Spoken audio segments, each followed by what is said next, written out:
Nice. E aí galera, tudo bem? Como é que vocês estão?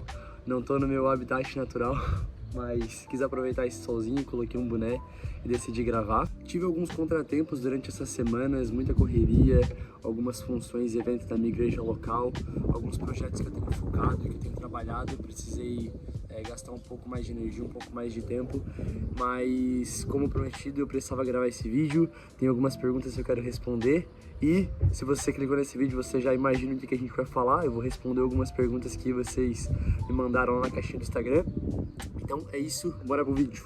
Bom galera, na verdade antes da gente iniciar, me desculpa pelo áudio, deve estar algum vento, algo assim, mas é que lá dentro de casa tá meio ruim de gravar, como eu falei, eu vim gravar aqui fora e pode ser que esse áudio atrapalhe, talvez vocês entender. Eu tentei tapar o celular pra não vir muito vento, mas é isso, nada demais. Bom, como eu falei pra vocês, eu vou responder algumas perguntas e pra gente começar eu queria responder essa. Por onde começar a ler a Bíblia? Cara, eu acredito que se você está começando a caminhar agora com Jesus, ou se você iniciou a ler a palavra de Deus como um hábito diário na sua vida, é muito importante conhecer quem vai caminhar com você todos os dias, né? Que é o Espírito Santo, que é o Senhor.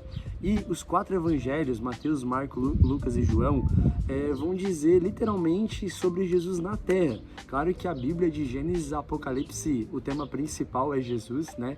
Mas tudo aponta para ele, mas ali são os feitos de Jesus em carne e osso. Então a gente tira muito exemplo de quem Jesus é, conhece o caráter do Senhor e entende como a gente deve fazer no dia a dia, né?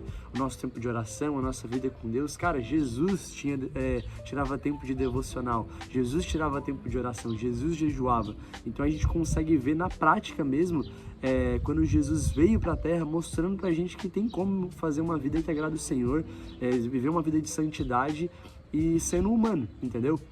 Mas também eu prolongo pra gente dar um pulinho no Antigo Testamento. Cara, Provérbios é um ótimo livro para quem tá começando e também para quem já tá uma longa caminhada de fé, isso é relativo, só que para quem tá começando vai dar um bom direcionamento do que é ser uma pessoa sábia e não ser uma pessoa tola, né? Provérbios vai abordar muitos temas do dia a dia e lições práticas e diárias para a gente se tornar mais parecido com Jesus. Inclusive, eu gosto até de impulsionar as pessoas, quando vão ler Provérbios, a ler ela em um mês, porque ele tem 31 capítulos. Se você ler um capítulo por dia, você termina ele em exatamente um mês. É isso. Como ouvir a voz de Deus? Cara, pra ser bem sincero, eu acho que Deus fala de várias formas possíveis. Ele pode falar através de livros, através de pessoas, através de situações diárias, através de pregações e principalmente da palavra dele. O Senhor, ele fala conosco de diversas formas. Só que daí entra um outro questionamento e eu mudo a pergunta. Será que eu estou ouvindo Deus? Sabe? Deus não para de falar com a gente em nenhum minuto. Pelo contrário, o Espírito Santo, ele sussurra no nosso ouvido o tempo inteiro. Só que o mundo grita ao nosso redor. E às vezes a gente não vai dar ouvidos do que o Senhor está falando por conta de ter muita coisa ao nosso redor, sabe? Quantas vezes você tira para meditar na palavra de Deus, sabe? Quanto tempo é o seu tempo de devocional? Sabe, será que quando você está no culto você presta atenção na palavra, você se identificar com aquilo que está sendo ministrado? Isso é a voz do Senhor, sabe? No seu dia a dia, você simplesmente vive no automático? Ou você tenta ouvir a voz do Espírito Santo durante o seu dia? Sabe, é muito mais do que um momento de devocional, ou muito mais do que 2 horas de culto. É uma vida de devoção, uma vida de sensibilidade ao Senhor, sabe? Para ouvir a voz de Deus, basta dar atenção para a palavra dele, sabe? O Senhor, ele deixou esse manual de vida para nós. Então, à medida que a gente se fazer sensível e se submeter a essa palavra, a essa sensibilidade, a gente vai conhecer mais do que é a voz de Deus. Um exemplo que eu gosto muito de dar também é que se você não conseguir discernir a voz de Deus, fica difícil você saber que é Deus falando com você, né? Por exemplo, se a sua mãe te ligar no seu telefone e você não conseguir ver o rosto dela, não for uma chamada de vídeo, você vai saber que é sua mãe por conta da voz da sua mãe, né? Ou se você tá num calçadão, você escuta a sua mãe gritando lá da outra esquina, Gabriel, fulano de tal, vem aqui, você vai saber que é sua mãe sem mesmo nem olhar para ela. Por quê? Porque você está acostumado com essa voz, você sabe que é a voz da sua mãe. Agora, será que você está acostumado com a voz de Deus? Sabe? Será que você tira tempo suficiente para saber que quando tem algo dentro de você falando com você é o Espírito Santo? Sabe? Fica difícil às vezes a gente entender que é Deus falando com a gente quando a gente não está acostumado e nem habituado a ter a comunhão com essa palavra. Então, reflita. né? Será que você está passando tempo suficiente? Será que você conhece a voz do Senhor? Às vezes ele está falando, só você que não está ouvindo. Próxima pergunta: como saber se estou realmente salvo? Cara, João 3,16 já diz muita coisa. Porque Deus amou o mundo de tal maneira que enviou seu único Filho para todo aquele que nele crer não pereça, mas tenha vida eterna. Só que eu quero me aprofundar em outros 2 versículos para a gente reforçar esse argumento. O primeiro é Romanos 10:9. Se confessares com a tua boca o Senhor Jesus e creres em teu coração que Deus o ressuscitou entre os mortos, tu serás salvo. E o próximo, Efésios 2, do 8 ao 10. Pois pela graça sois salvos por meio da fé, e isso não é de vós mesmos, isso é dom de Deus. Não de obras, para que nenhum homem se glorie, porque somos feitura sua, criados em Cristo Jesus para as boas obras, as quais Deus estabeleceu para que andássemos nelas. Bom, como a gente leu, a Bíblia deixa clara a importância de tanto a gente crer como da gente se batizar, né? Claro que a gente pode ler e pensar assim, pô, Gabriel, mas eu fiz isso, eu me batizei, eu criei no meu coração, mas eu ainda tenho dúvida. Cara, sabe onde é que vai mostrar? No fruto, entendeu? No fruto. Por quê? Porque o batismo, a gente crê e confessar com a nossa boca no batismo que Jesus agora é o nosso Senhor, a gente está submetendo ao senhorio de Cristo, sabe? E a partir de agora, a sua vida não é mais sua. Então, como é que eu vou dizer assim, cara, eu realmente estou dando frutos de alguém que se arrependeu, que confessou com a boca, que creu no batismo, que realmente é salvo e batizado? À medida que você demonstrar os frutos, à medida que você deixar o Espírito Santo te moldar, entende? A Bíblia deixa clara a importância de literalmente você crer no seu coração, não é só sobre confessar com a boca, mas dentro de você algo vai mudar, entende? Porque confessar com a boca eu posso falar assim, por exemplo, que eu amo alguém e bater nessa pessoa, entendeu? E o meu fruto tá errado, meu fruto tá contraditório. Agora, a partir do momento que eu digo que eu amo aquela pessoa e eu me comporto como alguém que ama, isso está alinhado com o que eu tô dizendo. Então, pô, você se batizou, você confessou com a sua boca que você crê que Jesus é o seu Senhor, cara, se comporte agora como um filho de Deus. Você não é mais criatura, entendeu? Isso vai dizer se você está salvo ou não. Se você permite que o Espírito Santo te constranja e faça se parecer mais com Jesus. Como acontece a transferência de unção? Cara, isso eu vou dizer a respeito de algo que eu acredito que eu vivo. Em nenhum momento eu acho que eu estou determinando que essa é a verdade absoluta, mas é algo que eu vi na Bíblia e que eu busco praticar hoje na minha vida pessoal. Para a gente dar continuidade nessa pergunta, vamos ler 2 Reis 2, do 9 ao 15, é bastante Bíblia. E sucedeu quando eles haviam partido que Elias disse a Eliseu: pede-me o que devo fazer por ti antes que o de ti seja tomado. E Eliseu disse: rogo-te que uma porção dobrada do teu espírito seja sobre mim. E ele disse: pediste dura coisa, todavia, se me vires quando eu for tomado de ti, assim se sucederá para contigo, mas se não, assim não sucederá. E sucedeu que, enquanto eles ainda seguiam adiante, conversavam, apareceu ali uma carruagem de fogo e cavalos de fogo, e os separaram a ambos, e Elias subiu por um turbilhão de vento ao céu. E Eliseu viu isto e bradou: meu pai, a carruagem de Israel e os seus cavaleiros. E ele não mais o viu. Ele agarrou as suas próprias vestes e rasgou em 2 pedaços. Ele também juntou o manto de Elias que lhe caíra, e retornou e parou de pé junto à margem do Jordão. E ele tomou o manto de Elias que dele caiu e feriu as águas e disse: onde está o Senhor Deus de Elias? E quando ele também havia ferido as águas, elas se dividiram de um ao outro lado, e Eliseu atravessou. E quando os filhos dos profetas que estavam a observarem em Jericó ouviram, eles disseram: o espírito de Elias repousa sobre Eliseu. E vieram para se encontrar com ele e se curvaram ao chão diante dele. Bom, como a gente viu, Eliseu ele tem uma conversa com Elias pedindo a unção dobrada, o espírito que estava sobre a vida dele de forma dobrada, né, multiplicada.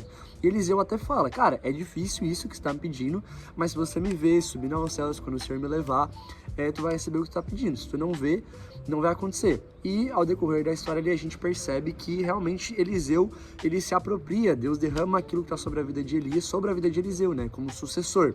Mas o que parece ser muito simples, assim, uma simples conversa, um simples diálogo, não foi o que fez Eliseu ter a unção dobrada da parte de Elias, mas o processo que ele passou com Elias, sabe? Eu não acredito que existe, por exemplo, eu pegar assim, sou um homem de Deus, um homem ungido e tal, e eu pegar assim, receba tudo que eu tenho, tipo assim, pega a unção que eu tenho aqui pra você, e agora você tá super ungido como eu. Eu não acredito que existe isso, mas eu acredito no que? Cara, a unção, ela é gerada na pressão, ela é gerada no esmagar, sabe?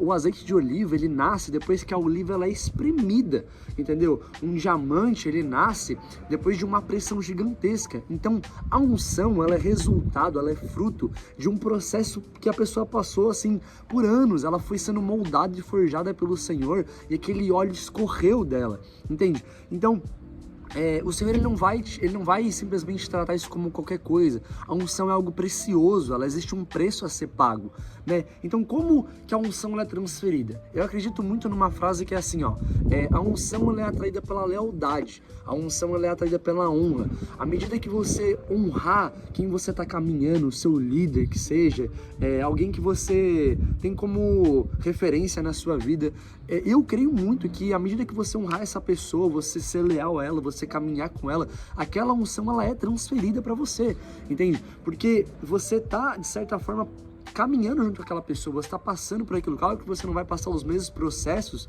mas o Senhor ele vai olhar o teu coração, ele vai olhar a tua trajetória e vai trazer esses mesmos aprendizados sobre a tua vida. Então essa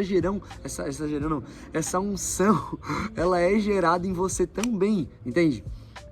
Pode surgir outra dúvida, tipo assim, Gabriel, mas alguém já orou por mim falando que para Deus transferisse a unção que estava sobre a vida daquele homem de Deus para minha vida. Cara, eu acredito nisso. Só que sabe o que vai acontecer? Não vai ser simplesmente assim, a pessoa orou, o homem de Deus, a mulher de Deus orou sobre você e Deus vai pegar uma jarra de unção e vai virar sobre essa cabeça. Não, isso não vai acontecer. O que vai acontecer? Cara, eu creio muito que a partir daquele momento Deus vai te pressionar tanto, que sim, tu vai chegar um momento que aquela unção vai ser produzida em você, sabe? Você não quer dizer que você vai passar os mesmos processos que aquela pessoa orou por você, mas Deus vai te levar ao extremo, como Ele também levou para formar e forjar o caráter daquela pessoa, né? Então, tudo tem a ver com isso, sabe? Com processos, com preço a ser pago, sabe? Se alguém orou por você, se você já aconteceu isso com você, cara, pode ter certeza que é da vontade do Senhor. O Senhor ele tem algo sobre a sua vida, Ele quer gerar um sonho em você, Ele quer te espremer. E é isso. Bom, vamos lá. Cara, essa pergunta é muito boa. Se Jesus perdoa todos os pecados, por que existem alguns pecados imperdoáveis?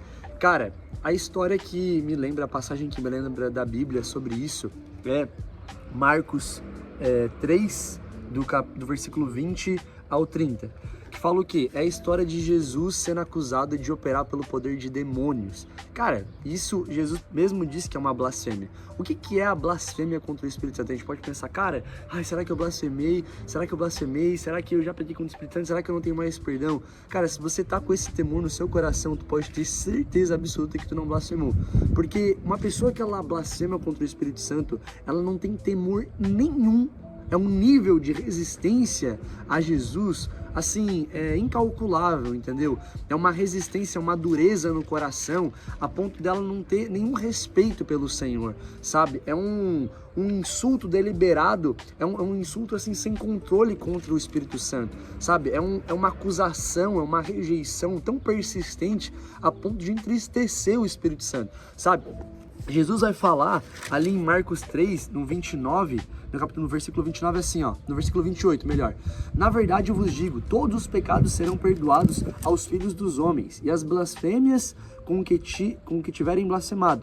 Mas aquele que blasfemar contra o Espírito Santo, contra o Espírito Santo, nunca terá perdão, mas está em perigo de condenação eterna. Porque eles diziam, versículo 30, ele tem um espírito imundo. Cara, olha a afirmação e a acusação dos fariseus para Jesus. Eles estavam dizendo praticamente que Jesus era o diabo, que Jesus era um demônio. Então, assim, é um insulto deliberado contra o Espírito Santo. A gente entender, cara, será que eu blasfemei contra o Espírito Santo? Cara, você tem esse temor, essa preocupação, tu pode ter certeza que tu tá assim, safe diante de Jesus, sabe? E assim, ora pro Espírito Santo tirar essa culpa de você, sabe? Se você talvez tenha recebido ataques, acusações na sua mente, falando que você não tem mais perdão, que você não tem mais jeito, que você blasfemou contra o Espírito Santo, cara, não aceita sobre a sua vida, sabe? Se você tá aqui, você não desistiu de assistir esse vídeo, quer dizer que você tem interesse em agradar o Senhor, quer dizer que você tem interesse em saber o que eu posso fazer para agradar Jesus, sabe? Alguém que blasfemou contra o Espírito Santo, meu amigo, essa pessoa ela não quer nem falar de Jesus. Ela tá tão assim descontrolada a ponto de ofender o Espírito Santo. Então, é isso. O que é batismo com o Espírito Santo? Cara, eu acredito em algo assim, ó. O batismo com o Senhor diz respeito até algo que eu falei antes. Quando a gente se batiza e aceita o Senhor como o Senhor da nossa vida, aceita Jesus como o Senhor da nossa vida, o Espírito Santo entra dentro de nós. E à medida que a gente se entregar aos processos, às provas, aos aprendizados do Senhor, com essa disciplina do Senhor, esse é o batismo com o Espírito Santo, porque é um batismo com fogo, entendeu? A Bíblia vai falar que o fogo ele purifica, entendeu? Quando a gente passa pelas provas de fogo, aquilo que é impureza dentro de nós é queimado, vai embora. Então assim, é um transbordar do Espírito Santo. O batismo com o Espírito Santo é o transbordar da presença de Deus em nós. À medida que a gente deixa de dar voz para o nosso eu, dar voz para nossa carne e começa a dar voz para o Espírito. É claro que também existe o dom de línguas, mas o próprio nome diz, é um dom. Então, um dom de línguas é sim uma manifestação do Espírito Santo, mas é à medida que Deus quer dar. Então, você tem que buscar isso nele. O dom é diferente do batismo com o Espírito Santo. É como eu falei, o batismo com o Espírito Santo é o batismo com fogo do Senhor, sabe? No nosso dia a dia, o Senhor ele nos batiza com fogo, ele nos purifica, ele nos renova, nos faz mais parecido com ele. E o falar em línguas é um dom. Isso você busca à medida que você cresce com Jesus. Bom, é isso, gente, de verdade, eu espero que se você, talvez foi o autor de uma dessas perguntas, você só foi um espectador, você tenha entendido de forma didática, de forma clara o que eu falei. Eu queria deixar claro que eu também estou aprendendo, sabe? Eu não sou dono das verdades absolutas, eu tentei de verdade me basear no que é escrito na palavra, no que é escrito no que Jesus deixou pra gente. Mas se você concorda, ou se você tem um pensamento diferente, ou até mesmo se eu não consegui responder a sua dúvida, você ainda ficou com dúvida, deixa nos comentários. Como eu falei, se você tem uma opinião diferente, Gabriel, eu acho que tem esse versículo, eu acho que isso que você falou talvez não faz tanto sentido porque a Bíblia diz assim, tudo bem, não tem problema, de verdade, eu tô super disposto e animado para ouvir o que vocês têm para dizer, se vocês tiverem algo para dizer, pode deixar nos comentários. Eu vou tentar ler para aprender e entender um pouco mais também, para que nas próximas vezes eu me saia cada vez melhor e mais parecido com Jesus. Mais uma vez, muito obrigado por ter assistido até aqui. Até uma próxima. Deus abençoe!